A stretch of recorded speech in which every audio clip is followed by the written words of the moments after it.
Always the latest news and views. You're listening to the Montreal Now podcast with Aaron Rand. It is a landmark bill, my lords. It will create a smoke-free generation.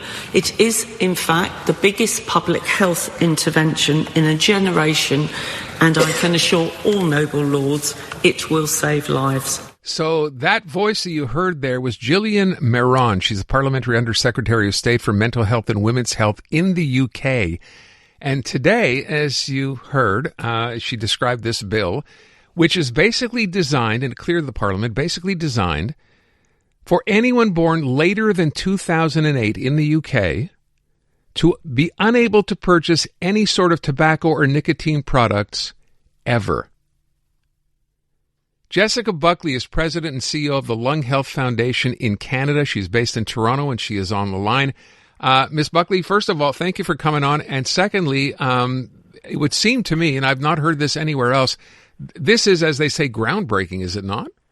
Hi, Aaron. Yes, it certainly is landmark legislation, and we really commend the UK Parliament for this move toward a smoke-free generation. So this is, in essence, a lifelong ban, right? Again, when I first heard the story, I thought, well, okay, we know even here you have to be of a certain age to buy tobacco products. They've taken this a step further to say, hey, if you're born after 2008, right, you're done. And they're expecting that the next generation will have no knowledge of cigarettes, will not want to have, they're doing this obviously for health reasons. How is this likely to, for other countries, how is this likely to carry over? Is it? We hope, and we've certainly been advocating for that here in Canada. And the interesting thing about the concept of a smoke-free generation, it actually came about originally from a mathematician who was asked how, using the numbers, how could you have the single biggest impact on the health of the world? And the answer was a smoke-free generation free from tobacco products. So certainly the concept of it is something that we think could work for Canada, and we hope that it has a spillover effect to other governments. So I know that in the UK it says one of the leading causes of preventable death, disability, and bad health, ill health, is in fact linked to smoking. Can we say the same here? We can, unfortunately. We do know the harms of tobacco use, and more than 48,000 deaths occur each year directly attributed to tobacco use. Lung cancer, as an example, it is the leading cause of cancer death. And we know that more people die of lung cancer than breast cancer, prostate cancer, and colon cancer combined. And unfortunately, much of that is linked to tobacco. So certainly it is something that is impacting our health and the future health of generations, and also the financial impact to our healthcare system. The rest of the story here, and again, as I said off the top, is pretty wide-ranging. So vaping, as part of this bill, will be banned in cars carrying children, in playgrounds, and outside schools and at hospitals as well. So that will expand the existing smoke-free laws. It would seem to me there will be people, there's going to be pushback on this, right? But I know this is being done, so as they say, a new generation does not have to deal with these issues and will actually, make them healthier down the line. Have you had discussions with people in government here about moving forward on things like these? We have. So the Lung Health Foundation, as part of the National Lung Health Alliance, has been lobbying over the last 2 years to members of Parliament in Ottawa about the concept of a smoke-free generation. There would be a lot of work to be done to put those type of frameworks in place, but it is a bold legislation. Vaping that you just spoke about, unfortunately, we had to let elected officials know that Canada has amongst the highest rates of vaping for youth in the world. And kids who vape are 3.5 times more likely to pick up tobacco and smoke cigarettes in the future. So we know where this is headed if we don't make a change. How far have you gotten in trying to deal with the vaping issue? Lots of meetings, but it's something that's very bold, and there has to take a long time and a lot of discussions with all parties. The UK has been working on this for a number of years, And, we're so pleased that they were able to get to this point, and now they need royal assent, and they're really going to be world leaders. Canada has that opportunity as well. When it comes to the idea with vaping, of course, when vaping was introduced was, oh, look, they're not going to smoke cigarettes. They'll do this. It's less harmful. And, of course, that was a pitch by the company to sell vaping products. But what are we finding out health-wise related to vaping? Well, it's interesting. It was sold as harm reduction for adults who smoke. And the truth is, it is not harm reduction when you're talking about kids. It's harm introduction, and it's introduction to nicotine addiction. And the Canadian Task Force on Harm Reduction, determined that it's certainly not harm reduction when you're talking about kids under the age of 30. So it's a problem. And vapes are extremely discreet, and they have wonderful sounding flavors and enticing flavors that kids in middle school are using and becoming addicted to nicotine. So we've got a real issue. I'm not sure what the law is in Quebec in terms of where they can be sold. I think it became an issue for a while because they were just selling them everywhere, and they shouldn't have been. It was mandated to be sold in specific stores. You had to show, I think, proof of age at some point. Right. Do different provinces in this country handle this in different ways? There are a few different age limits in different provinces. Most of them are sold in, vape stores and retailers, but there's also they're being sold online as well. I see. And it's proliferating, unfortunately. So I guess I'll end by asking you what you think. Yes, this is it's a bold step in the UK, and it's being done obviously for the right reasons. It obviously makes you hopeful that this is something you want to see happen here. What's the next step for you, for your association? Definitely. Well, it's a case of being able to speak to the members of Parliament in Ottawa and let them know that they can be bold and create legislation that will stick and help protect the future generations from the harms of vaping and tobacco use, and also be able to manage our healthcare costs going forward, knowing what's down the road for these generations. Well, I wish you well, and I thank you so much for the time this afternoon. Yeah, thank you very much for having us on, Aaron. Jessica Buckley with the Lung Health Foundation here in Canada after this introduction of in the UK, right? This idea that basically creating a generation, the next generation of non-smokers will not be able to buy. I want to make sure I get this right. So the idea is if you are born after 2008, right, you would not be able to buy tobacco in your lifetime going forward in the UK. Wow. See how that plays. And now that this is being talked about, and this is really just the first step, it does need royal assent, as she said, and see what kind of reaction there is to this going forward. iHeartRadio is throwing it back. 2010s, the decade. To the days of huge hits and unforgettable anthems. A non-stop stream of the biggest and best. Drake, Rihanna, Beyonce, Katy, Gaga, The Weeknd. And more. All your decade-defining favorites all in one place. Hi, it's Katy Perry. Hey, it's Bruno Mars. This is Kesha. Find 2010's The Decade on the free iHeartRadio app. Preset the station so it's always one tap away. Staying up to date on your schedule. This is the Montreal Now podcast with Aaron Rand. So this next story is one of those that, first of all, makes you shake your head because you can't believe this has actually happened. But this person, our next guest, has actually lived through it. And it is, unfortunately, a situation that apparently some other Canadians have gone through. So let me first of all give you the background. Douglas Dixon is a Canadian grandfather. He is a former Montrealer who decided to move about 20 some odd years ago to South Florida. And now he has just been deported back to Canada, never to be allowed to visit the U.S. again. So with that as the background, let me say good afternoon and try to get you more on this incredibly, I want to say, sad story, because that's what it is. Douglas Dixon is on the line. Mr. Dixon, thanks for being here this afternoon. You're welcome. Good afternoon, Aaron. First of all, welcome back to Montreal. I know it's been, how long has it been, 22 years? Well, I've come back once in a while for a visit, but for living purposes, it's been 21 years, 2005. Okay. Mm-hmm. So you decide to leave here, you go to Florida, you have family, you open a business, everything seems to be going okay, and then what happened? Take us back there. Well, I had been back and forth since 2005, like I said, and I owned a business up here that I opened a satellite office.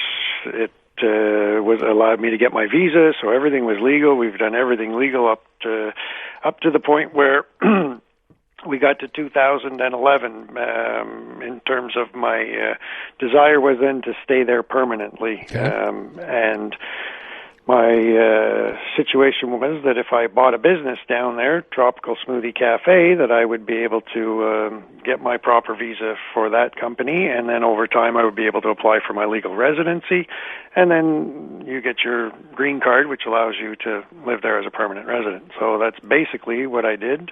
When my daughter became eligible to sponsor us, my wife and I got our green cards, and I was running a tropical smoothie.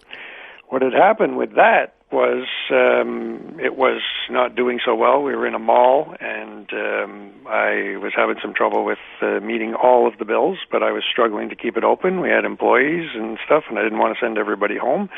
So I was using the funds available in the accounts, and when the government checks would try to go, not just them, but others, they may have been returned. So over the period of about 7 years, they accumulated, and they approached me. We made an agreement to pay them back, and I said, no problem. I said, yes, I admitted that, we were struggling, and this is what had happened. I wasn't denying. It wasn't a theft that I was, taking the money and going somewhere. So they said, okay, fine, here's your repayment schedule. So as I was doing that, COVID came along, and that closed my restaurant because it was in a mall, and all the malls were closed down in Florida, so I basically was revenue-less, and they, at that point, deemed me in default and sent out a warrant. After that warrant was issued, I was unaware of it. I don't know why they didn't contact me, but I was unaware of the warrant. I did an American stop through a McDonald's stop sign while doing DoorDash, and I got stopped, and the police that stopped me said, you have a warrant for your arrest. Step out of the car. And they took me off to jail. I bonded out. I then made a attempt to get a lawyer. It was very expensive, so I decided to go with a public defender. Okay, let me stop you there for a second and just provide a bit more context here. You eventually, what basically as you described it, closed your business was the pandemic. You're in a mall. There was no mall. The traffic was closed. And you had made a deal with the government at that point because you were basically in default for not paying taxes, right? Exactly. Okay. Correct. So Correct. You make a deal with the government, as many people do, to pay that money back. Yep. Right. Okay. Exactly. How did that go? Well, that was going fine, and that's what I said. When I took that public defender, we had, because I had the warrant, you had to appear before the judge, so we made the plea with the judge. The judge decided not to adjudicate the file because I said I go back and forth in Canada, and I said I don't want to be stuck at a border with a judgment against me. He says, no, after you've paid your thing and done your probation, you'll be able to seal this file or have it expunged. I said, okay, fine. So I pleaded no contest and just started my payback period. So that was, I believe, in 2023. Wait, so how much money are we talking about here from the get-go? From the get-go, it was about, with penalties, interest, and everything, it was $32,000. Okay, that's what you owed the U.S. government That's in taxes. what I owed. Okay. So on my first day, I had to give them, I think, $7,500 to get it going. So now it was right down to 20-something, $25,000 or whatever it was. So I took a payment plan for 5 years at $425 a month, and I was just doing that. That's what I was doing every month. Every month I would have to go down to my probation officer. I'd walk into his office. How you doing? Good. You making your payments? Yep. Okay. That's the only thing you've got is your restitution. Thank you. Have a nice day. Hold on a sec. You had to actually, even after making a deal to pay this money back, which you were obviously prepared to do, you had to see a probation officer? Yes, sir. It's a felony. And when you're charged with a felony, they make you do probation. And is that over a specific amount of money to be charged that way? I really don't know if the state has that. It could be. Okay. Like I said, I wasn't really aware of like all the legal stuff. I wasn't fully aware what was going on in that regard. But so I had to do probation. I was very surprised, but I had to do it. So I did it, and that brings me up to where I started on February 10th. February 10th, I got up, My probation officer had called me. It was for the 17th. He says, could you come in a week early? He says, I got some stuff. I said, no problem. I'll come in a week early. Without telling you anything other than, could you come in a week early? Exactly. Okay. So when I got to his office, normally he's about 10 or 15 minutes late. It was for 8:30 in the morning. Usually he shows up about 8:40, 8:45. So I'm sitting there waiting. But this time, he comes out at like 25 after 8. And I just found it odd because for, 3 years he's been late. Now all of a sudden he's a little early. So he says, come on. I said, okay. So I walk in, and as we're going to his office, I go to turn to go into his office, and then the lady behind me says, no, we're taking you for a drug test. I said, oh, okay. I said, no problem. I don't drink. I don't smoke. I don't do drugs. I said, you can take me for a drug test anytime you want. Let's go. So we kept walking, and I walked about another 20, 30 feet. I turned right. And as I turned right, there was 6 or 7 ICE guys. They grabbed me. They threw me up against the wall. Well, they didn't lift me off the ground, push me up against the wall, hands in the air, legs apart, get your phone. How do you turn it off? And I'm shaking like a leaf. Didn't know what was going on. And this is ICE. And, did the search. They did everything. They handcuffed me, put me in shackles, and made me go sit down in a room with about 15 other people. I think we were 16 of us that were caught that day. Did you get a chance at this point to even ask anything or say anything? No. ICE will not let you ask or say anything to anybody. They don't provide you that privilege, unfortunately. Okay. You'll have time to do that later. That's what the response will be. So now you're sitting in this room, as you said, with about another 15, 16 other people, basically trying to understand what the hell's going on because you have no idea what's going on. Correct. And what happens next? Well, 95% of them, I guess, were Spanish. Didn't speak any English, so I'm, trying to find somebody. Does anybody here speak English? And then one guy's partially, this is ICE. And I said, well, what's happening? And they all shake their shoulders. They don't know either. So they take us from that. We sat there for about 2 hours, I guess, and then they put us in a van and brought us up to their processing center.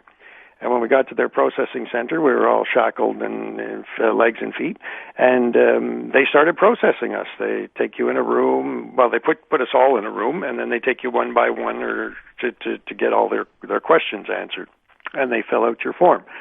Then they would provide us with an opportunity to phone somebody. So at that point, it was about 3 p.m. by then.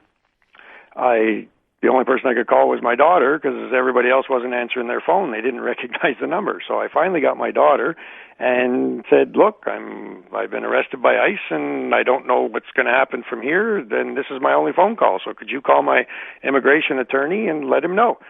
I'll contact you, the next time I get the opportunity. So from there, all of us are obviously curious with the ICE agents, what's going to happen, what's going on. And as they're looking at your file, the guy says to me, he says, you've got a little thing here. He says, it's not a problem. He says, a few days, you'll probably be bonded out and you'll be fine. You'll be good to go. So they keep you calm, they don't want you getting upset. So from that point, I said, well, where are we going? And they don't answer. They just, you'll find out. And so then everybody gets processed. We get thrown in a van with the shackles again, and you're whenever they move you or take you anywhere, you're always in handcuffs and leg cuffs. Mm-hmm. So we all get put in the van. You can't see outside, nothing. And we say, where are we going? And they don't tell you where you're going. About 2.5 hours later, they say, okay, we're here, get out. And out we got, and we found out that it was Alligator Alcatraz. It was as simple as that. So that's the holding facility for people who have been arrested by ICE in that part of Florida. Exactly. That okay. One of them. Okay. So they bring us in there. This is probably about 8 o'clock at night now, and they start to process us. But when they bring us in there, the temperature is like 60 degrees. And they've got you to take off all your clothes, put on their socks, underwear, and that orange two-piece jump thing that they give you. And then they process you. They check your belongings to make sure that, you sign off that this is what you brought and this is what you came in with. Get through all of that. It's about 2 o'clock in the morning, and they throw you into a cage with a bunch of other people that have been arrested. So you're now looking, we've seen pictures. I remember when this first opened, people were saying this seems a bit inhumane and the way people are being treated. We heard some stories, and now you find yourself in that situation. There's how many people in there? 3,000 people in there? I'm not sure how many are in the total complex, but in each one of our cages, there's 32, and there's 8 cages per unit. Okay. So if you do the math, I think they had 4 or 5 units. And so now, during this whole time, here you are, you find yourself, in a whirlwind, basically. Right. Suddenly you're at Alligator Alcatraz. You have no idea how long you're going to be staying or anything else. What happens? How many days were you in there? I was in that particular facility for 9 days. You don't know because they call you randomly. You don't know when you're going to be transferred out. Some people that were in there were already in there for 3 months that we had talked to. Okay. And it was about, I would say, 80% Cubans was probably a rough estimate of what the Cuban people were telling me, because they have no ability to go back to their country. So, after 9 days, of like cold food, in inhumane conditions for sleeping, the noise that the generators they're coming from the through a plastic tent, so you're listening to that all day and all night, 24/7. You only get to go shower once every 3 days. They go outside. I think I went outside twice, so that was every 4 days. For an hour, you get to go outside. Otherwise, you're in this brightly lit tent, I guess is what you could call it. So you're fingerprinted at this stage, right? Oh yeah, you're fingerprinted, your mugshot, everything, and they give you a little wristband. And every 4 hours, all day, 24/7, they come in and scan your wristband. So you could be sleeping, you could be up, it doesn't matter. They come in and you get the... What's that for? We don't know. To track people, I don't know. No, nobody can go. It's barbed and razor wire around, even inside. Like you can't. Okay. You can't go anywhere. I don't want to run out of time, but I want to move ahead. So you're there for 9 days. Then what happens? Then they announce my name. They just come to the gate, the door, and they say, Douglas Dixon. So you get out, and you ask, what's happening? They say, you're being transferred. Okay. So they put us in a thing. We waited there for about 7 or 8 hours. And then they picked me up, and I said, where are we going? They don't answer you. They don't tell you. And I got up to Clewiston. It's called the Glades Detention Center. And it's a prison across the street and a detention center on the other side. So they book you in, and that's where I lived for 53 days. And you still have no idea why you're there, and no explanation of any kind from anybody? Nothing until you get in contact with your lawyer, and they give you, like what's been going on outside. You've been arrested for this, and they've got you charged for this, and then because they go on the So you found out that this had to do with the money you were repaying the U.S. government back for taxes? Yes, at some point. It was in Alcatraz. It was, I think, after the 4th day, because you couldn't use the phone for the first few days until your band got acceptable, your checking got. So basically 3 or 4 days. So then that's when you know what you're there for. So let's fast forward. You're now in this new detention facility. Yep. And then you finally make it home. How did that end up happening? Well, again, you go to court through a Zoom call, and I went 3 times to see if I could get a bond. It was denied. The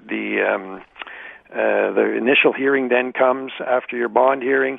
The judge listens to your thing. The judge said, "Hey, you can apply for a dismissal, and if I don't hear back from the other side, we'll give you the dismissal." Well, they reply right away that they're still contesting. So my lawyer said, "Look, Doug, this was after about 45, 50 days." He says, 40 days.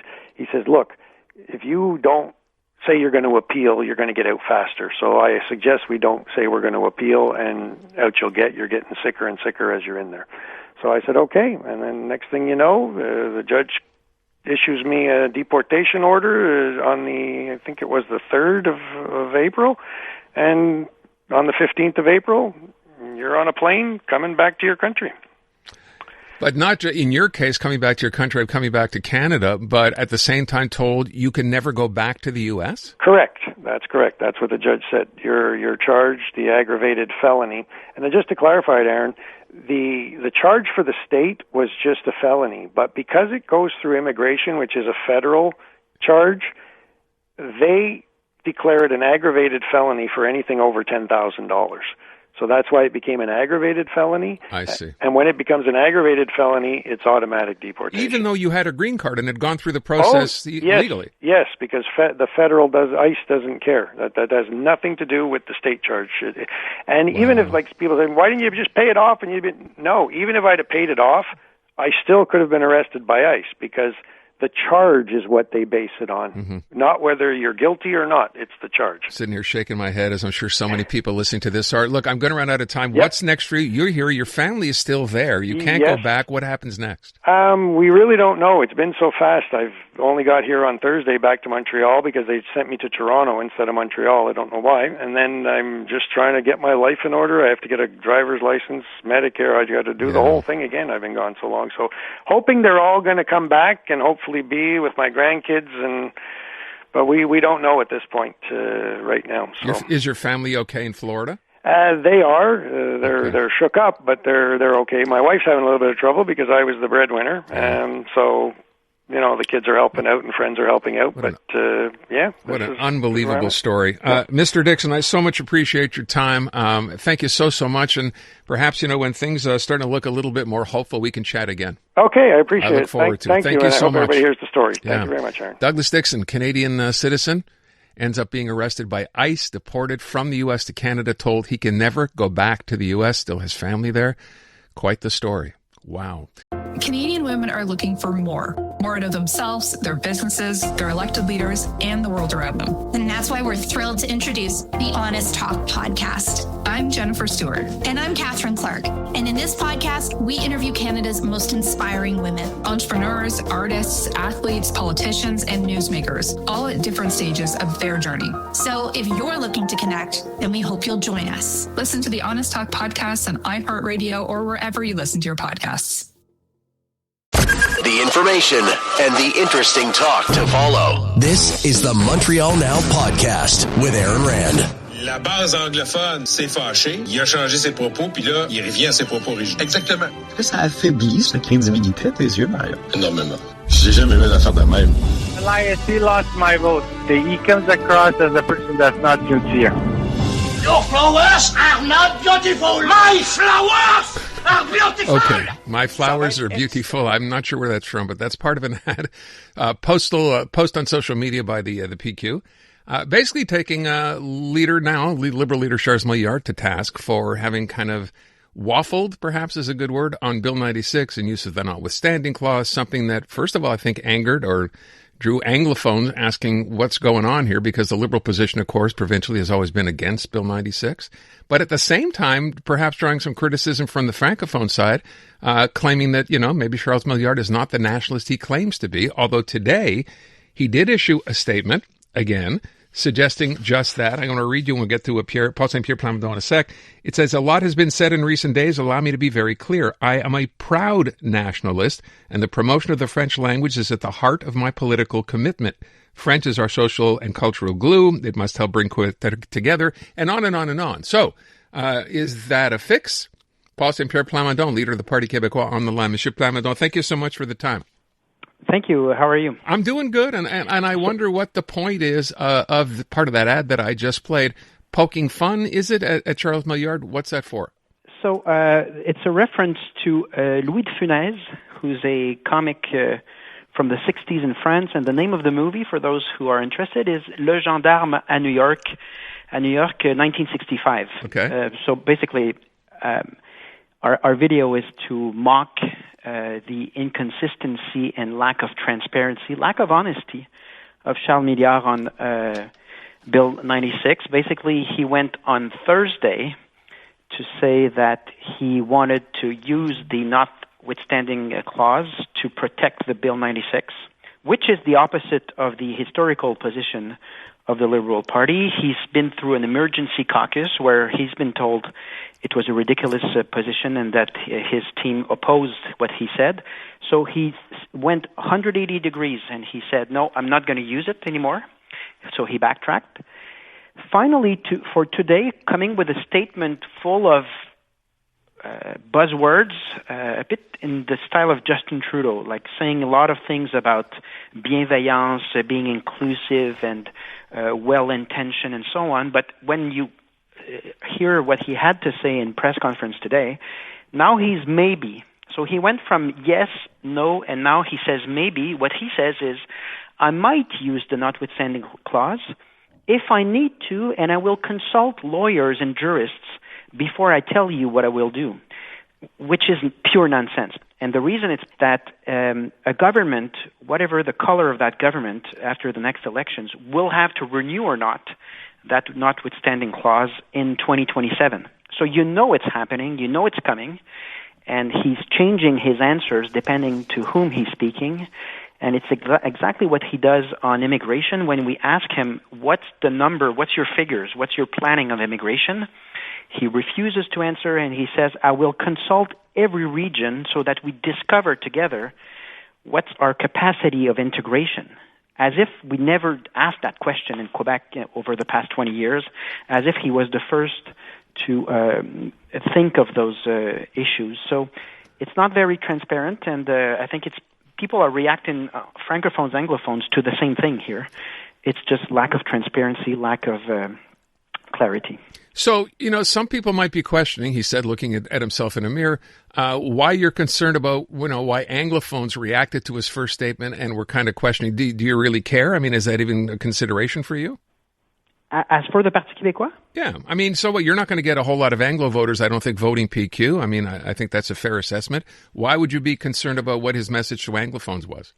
Oh, I'm always campaigning towards anglophones. I think I'm doing, on average, 10% of the vote, and I think there's a growing proportion of anglophones, allophones that agree that uncontrolled immigration imposed by Ottawa is dysfunctional, that agree that ideological drifts imposed by Ottawa are not positive, and they agree on an intelligent and solid government, and they're interested in Quebec leaving Canada. If you take anglophones in Alberta, and Alberta is anglophone, there are more people right now wanting to leave Canada and Alberta than there is in the recent polls in Quebec. So I've always been campaigning to anglophones and francophones, and the notwithstanding clause, just to talk to people listening to us right now, it's basically the respect of the Parliament in Quebec's decision so that the Charter of 1982, the Constitution of 1982, is not used by Ottawa to overrule democratic decisions. It's important to state again that that Constitution in 1982 was imposed by Trudeau. Quebec never consented, and it's also a government, a judge's government. Judges taking more and more power, with leaving less power to governments, to parliaments. And so the notwithstanding clause is useful, and it's been used by the Liberal Party on dozens of occasions, so it's not proper to the Parti Québécois. It's been used by all parties, including the Liberal Party. Would you agree that it's been used too much by the CAQ? It depends on what, but I mean, there's a real tension in the Western world right now. If you look at Europe, they have the same debate. How far can judges go by extending their interpretation of charters of human rights? How far can they go to decide in the stead of elected members of parliament? So that's the debate. It's not particular to the language issue. It's really general, and I think we need to preserve democracy from unelected people who know better, who think they know better. And one of the issues in the Western world everywhere right now is how far creativity in the interpretation of the Constitution should go. We had several occasions recently. The Supreme Court ruled that Quebec government could not decide whether refugees who are non-citizens should or not access kindergartens. And I think it should be a democratic decision based on finances and status of. But they are interpreting the charter, the Constitution, so widely that now they consider non-citizens to have equal rights than citizens, and therefore imposing on governments unlimited spending on things that maybe that doesn't fit the budget. And same thing with the interpretation of people. At the borders. So tribunals are gaining in power, And it's a genuine issue that doesn't concern only language. So I have a couple of questions. First of all, you use the term ideological drift, which is kind of a general term when you talk about the federal government. What does that mean when you say something like that? Ideological in what sense? Well, Justin Trudeau was telling you in a rally a few years ago that he was woke and very proud to be woke. Basically, it's referring to radical left ideology that he called post-national philosophy. So he doesn't consider Canada as a country with borders and citizens, but rather Canada as an open border. He called on people to join Canada through Roxham and so on, and he created one of the worst housing crises. He was warned by his own public servants that if he would continue to proceed with unlimited, uncontrolled immigration, it would create such a crisis. And you saw the prices of housing and rents go up. But with all due respect, he's no longer the Prime Minister. Oh, Mark Carney is a continuity. Don't think... Actually, it's such an interesting political moment that a government that we all agreed was dysfunctional came with the exact same people and someone that just arrived from England. And because of very particular circumstances, and I think we can name it's the fear of what's happening in the U.S., they were elected again, and it is the same government with the same philosophy. If you look at their convention here in Montreal, it's the same themes, it's the same way of thinking, and that's why other provinces in Canada are putting in question their place in Canada as well. So it's not only about Quebec, it's about abusing powers that were given to the federal in 1867, and from today, imposing also an ideology in institutions, and you see it in the criminal competency of the federal, where ideology is taking a lot of space in our tribunals, but you see it in spending, and it creates a lot of waste of money at a period where we hardly can take care of our sick people in hospitals and hardly can take care of our children, our elderly. So I'd rather have one government less and having that money and trying to see if we can have a concrete impact on people's lives. I just want to ask one other thing. You mentioned immigration. You brought that up. From what I see, your numbers for immigration where youth will be elected the premier are the lowest anywhere. Do you not consider immigration serious enough, given the fact that the birth rate in this province is at its lowest ever, that we in fact need more immigration, not less? And when I say more, I mean more compared to your number, not more in general. Well, it's been more and more. So we've been through in 5-6 years from 100,000 to 600,000 temporaries on the. So until the housing crisis is resolved, I think we need to go to lower levels. Doesn't mean to go to zero.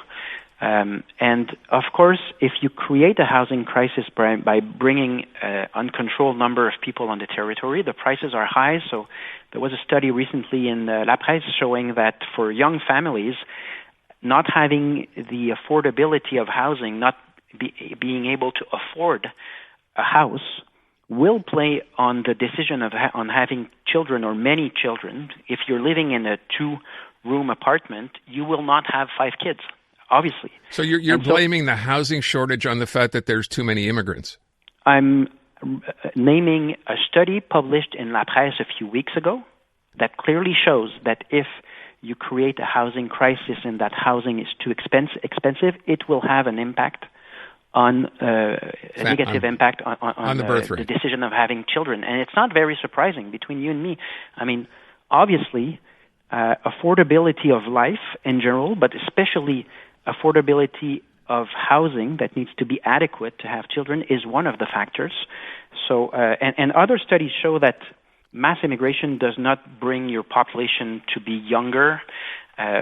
So, I mean, I'm talking also to Quebecers who are from immigration, who came to Quebec in the past decades. It's not in their interest neither to have soaring prices because our policies are based on ideology. So we had a good model of immigration for years in Quebec where we had a decent number of people based on very demanding criteria, and the integration went well and everything was stable until Justin Trudeau decided that for ideological reason he would bring Canada to 100 million people over the next years.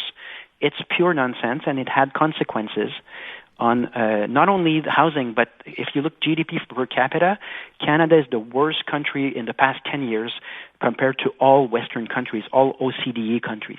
And that's because we had such a demographic shock that the GDP per capita, the wealth per capita, didn't grow at all. So, I mean, what I'm talking about is just facts, and it's just bad policy making. And my point to your listeners is that we should do better, and we could do better if we would decide on our own. But unfortunately, many of the powers are in the hands of a government that is very far from our reality, and unfortunately very, very drifting based on ideology. Last thing, we got to go. I see today, maybe I should congratulate you, there's a Léger poll that asked Quebecers who would make a better prime minister, and Paul Saint-Pierre Plamondon is number one. You're in the lead according to this poll. What's your reaction to that? Well, I'll have good polls and I'll have bad polls. But I think what people are willing to give me after 5 years and a half as a leader of the Parti Quebecois is that unlike other politicians, I think we can say I'm a straight shooter for better sometime and for worse other times. But I've been very consistent and clear about everything. And so people agree or they don't agree, but in general, they trust that what I say has been thought over and will be consistent over the next month and years. And I think trust is maybe what we lack the most in our current period of time. Institutions are less trusted by people, whether it's media, whether it's universities, and because there are ideological situations that we've never seen. Being consistent and straight about where we're trying to head to go has value, and I hope I will keep that support and keep that approach. And sometimes it doesn't help me. I think polls will show that if I would drop the objective of being a country in Quebec to be independent, I would have better support. But then I wouldn't be myself, and I don't think I would be saying the truth. So we'll see how it goes. Okay. But so far, so good. Appreciate the time as always. Thank you so much. Staying up to date on your schedule. This is the Montreal Now podcast with Aaron Rand. Couple's going on a cruise. They're going to Bermuda. They're setting sail out of New York to beautiful, sunny, warm Bermuda, but it doesn't end up working out that way. India Jade McCue is a photographer, educator, and the woman who was on this cruise along with her husband. You were marking a family birthday and an anniversary here as well, I think, right? Yes, that's correct. Okay, so you get a notice from the cruise ship line, and what does it say? Yeah, so less than 3 days before we leave for our beautiful cruise to Bermuda, we got notice that we weren't actually going to Bermuda. We were going to be rerouted due to cold and rainy weather in Bermuda to St. John, New Brunswick, Canada. What a lovely place, but not quite Bermuda. Yeah. No, not at all. By the way, I want to read what it said. So there's a long explanation, I guess, from the cruise ship line as to why this happens, right? And I'm sure they go through this from time to time, but I love this line. After closely monitoring forecast conditions along the planned route, it became clear that continuing to Bermuda would have presented genuinely unsafe conditions for our sailors and crew. And then it adds, St. John is a beautiful place, and we're proud to have brought you here, but we also understand that when you're dreaming of a warm weather escape, Canada isn't the first place that comes to mind, and we own that. I thought that was a lovely way to put it. What did you think? Yeah, we understand. I mean, we booked through Virgin Voyages, and they're trying to keep all their passengers safe, and they obviously know, sea sailing way better than we do, but it was so close to April Fool's when this all happened. I think it was Good Friday, April 3rd. Yeah. We were like, is this a joke? Are we going to see JK anywhere? Are we going to see a little laughing emoji? But no, they were dead serious, and I guess due to maritime law, if you're leaving the U.S. port and you say you're going to go to a foreign port, you have to follow through on that. So evidently, if it wasn't Bermuda, the only other option was to go up. So even though we were all expecting a nice, warm, tropical vacation, and, that's all what we paid for, they said, sorry, we got to go to, St. John instead. How much did you know? First of all, where are you from originally? Columbus, Ohio. So Okay. we were traveling into New York for the cruise to begin with. So how much do you know or did you know about Canada at that point? We've actually been there several times, Oh, okay. but to different areas. Yeah, since we're from Ohio, we go up for fishing every summer, and I've been to Alberta, Canada before, but we hadn't been to this part of it. Okay, so never been to the East Coast. When you sort of were alerted to this, you obviously have some options here, right? You didn't have to go. What were you thinking? What did you end up, deciding to do? Yeah, so they didn't really offer a refund or anything like that. It was either you go on the trip, you get $100 onboard credit, even though it's a new destination, or you could potentially reschedule for some time later this year. But again, with such a short notice, since it was less than 3 days before the actual ship took off, and we were traveling with a group of family, we had in-laws to consider, parents to consider who had already called off work and kind of moved around their schedules, who had already started traveling to New York with the suitcases packed for Bermuda. So we said, you know what, we're already kind of in the process of getting ready to do this. Let's just go for it and see what it is. So we chose to stay on it because the other thing is there's no guarantee that, if we canceled and tried to book another one, that weather wouldn't be an issue in the future. Sure. So you decide to go ahead, you follow through. Did you then start really quickly looking up what's to do in St. John, New Brunswick? Yes. We were like, well, we only have a day in St. John, so what are we going to do? And I learned something very important. St. John, New Brunswick is not St. John, Newfoundland. Yes, that's important. And they're very different cities as well, so I had to, figure that out. But the cruise line lined up a couple options in town, but unfortunately it wasn't really in season because I guess St. John has more things to do in the summertime. Yeah. So we went to the market when we were there. We walked around a little bit, got some food, stopped at an Irish pub, listened to some nice live music. There you go. But other than that, we were like, we might want to come back in the summertime. I was saying, isn't it a lovely place? I mean, as a little city town, whatever you want to call it, it's an awfully nice place. Oh, yeah, and the people are amazing. Yeah. I mean, we love Canadians, and the fact that everyone was so hospitable. They were making some nice jokes with us. They were like, you know what, we all want to be in Bermuda too right now. This is too cold for us as well. So you're there, you only have the 1 day there, and the rest of the time was just spent getting there and getting back? Yep, pretty much. We were on the boat. It was, I think, a 5-night trip with Virgin Voyages. So most of the time we were at sea, but we did have a nice long day at St. John. They gave some options of people to kind of do tours around the town or eat at different restaurants. I think there was a maple tasting you could sign up for. So lots of fun little things to do. But yeah, it was pretty chilly, but it was not snowy. So I will take that. There you go. Yeah, and you didn't go to St. John's, Newfoundland, which is also a bonus. Not that it's a bad place. Would you consider having, had a chance to go there once? You said you'd never been to the east coast of this country before. Would you consider going back? Oh, definitely. I would love to see more of it, especially in the summertime when we could go hiking or kind of walk around a little more comfortably. I think that'd be a really great experience. I would ask, it's perhaps unfair to ask, but, we're here in Canada right now. We're going through a bit of an issue with the way, Canadians are being depicted by the Trump administration. You've been to Canada before. Does it bother you to hear the president talk about Canada that way? Oh, definitely. I think, honestly, a lot of us here in the States are not really, proud to be an American at this very moment, in politics especially. And so we're really grateful for all of our North American neighbors and really, love everything you guys do. And sometimes we're tempted just to move on up. So I really appreciate all the hospitality Canadians have always offered, and definitely wish that the narrative was different. Well said. I would ask just one other thing. Given this happened to you on a cruise, sometimes people will go on a cruise. Things actually can be a whole lot worse. You've heard those stories about what happens on cruises sometimes, right? When bathrooms break and all that kind of stuff. Sure. Would you go back? Would you take another cruise? Yeah, if the destination was guaranteed, I think I'd be more inclined.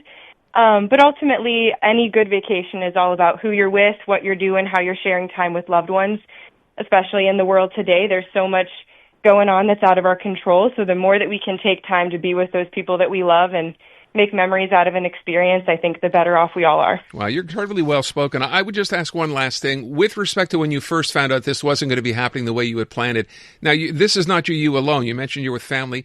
Did you guys all at one point get together and say, wait a sec, this is not what we want to do? Did you have to convince people to follow through? It was maybe a little bit the other way around. Since we were traveling with parents, they were celebrating their, I believe it's my husband's in-laws were celebrating their 39th wedding anniversary and my father-in-law's 75th birthday. So they were like, you know what, we don't know how many good vacations we've got in us, so let's do this. Let's keep going with it.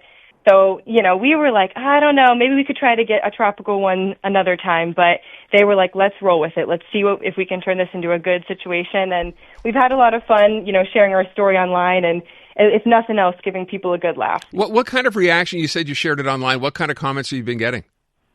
Oh, all kinds of comments from people completely outraged and asking for refunds on our behalf to people who are just definitely like, hey, you should know when you sign up for a cruise, anything could happen. The weather is out of our control. Right. So it's been a lot of fun, but a lot of people from Canada have shown some support and gotten a good giggle out of it as well. That's great. Good for you. Listen, thank you so much for doing this. It's been a lot of fun talking to you, and we appreciate it. Thanks so much. Of course. Have a good one. You too. So there you go. A cruise that turned out, you know, not the way it was supposed to, but at the end, she got to visit St. John. And everything worked out. I think that's kind of nice. I like that story. Plus, we've exposed part of this country to someone who didn't even know how nice it was in the eastern part of Canada. And she likes Canada and Canadians. Bonus. Should send that interview to Howard Lutnick. Listen live to Montreal Now with Aaron Rand. Weekdays from 2 until 6. Miss something? Find on-demand highlights at CJAD800.com or on the free iHeartRadio app.